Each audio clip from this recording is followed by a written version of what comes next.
Was there an explanation as to why that drone mission was even relevant for them? What was the purpose for them?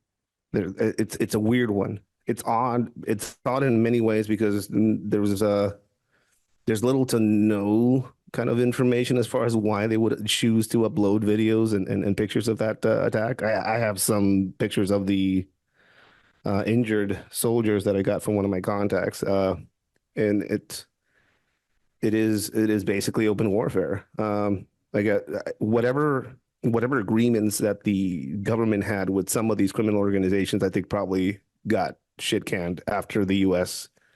started putting pressure on the government and touted that designation in front of them.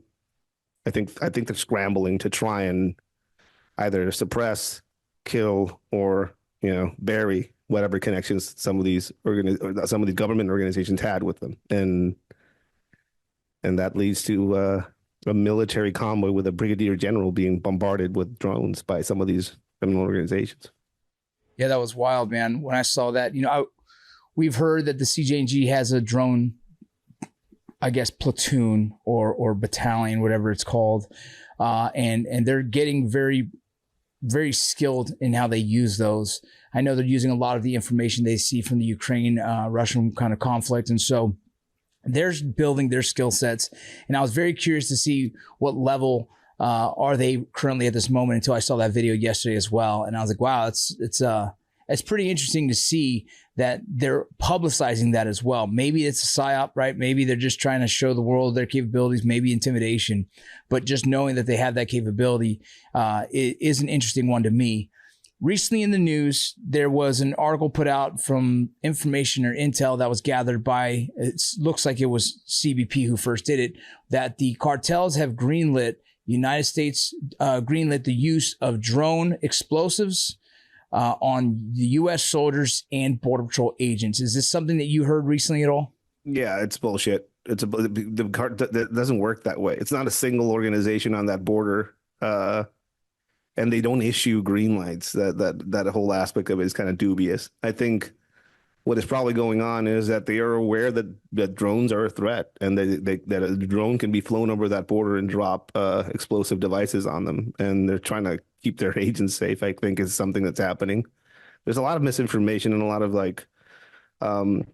things that are being said that are kind of scary, but the cartels don't work that way. The cartels don't want to go over the border and kick a beehive of that nature. At least the historically large cartels that are in control of that region wouldn't do something like that.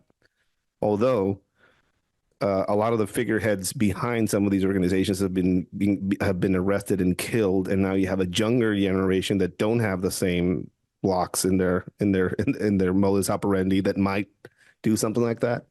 But from what I've heard, that there's no such issuing orders with the cartels as far as green lights of utilizing drones to attack Border Patrol agents. I haven't heard anything of that nature. And when I commented about that to certain people, they kind of laughed it off. They said we wouldn't kick a beehive, right? Yeah. But I don't know. Again, I think people should pay attention to the other side of this equation, because we have a tendency, and I say we because I pay taxes in the U.S. and I'm a part of this experiment now. We have a tendency to look at things one-sidedly, and I know that the U.S. is doing a lot of misinformation and disinformation as well. And I know that Trump has a lot of people in power that are doing their best job at, keeping us safe, but also keeping both sides guessing as far as what's going on. Yeah, and it's people just need to be conscientious and aware that both sides are playing a pretty complex game of geopolitics right now. We've been getting a lot more followers on the page. Obviously, the topic that we're focusing on is cartels and drugs, and it seems to bring in a lot of people.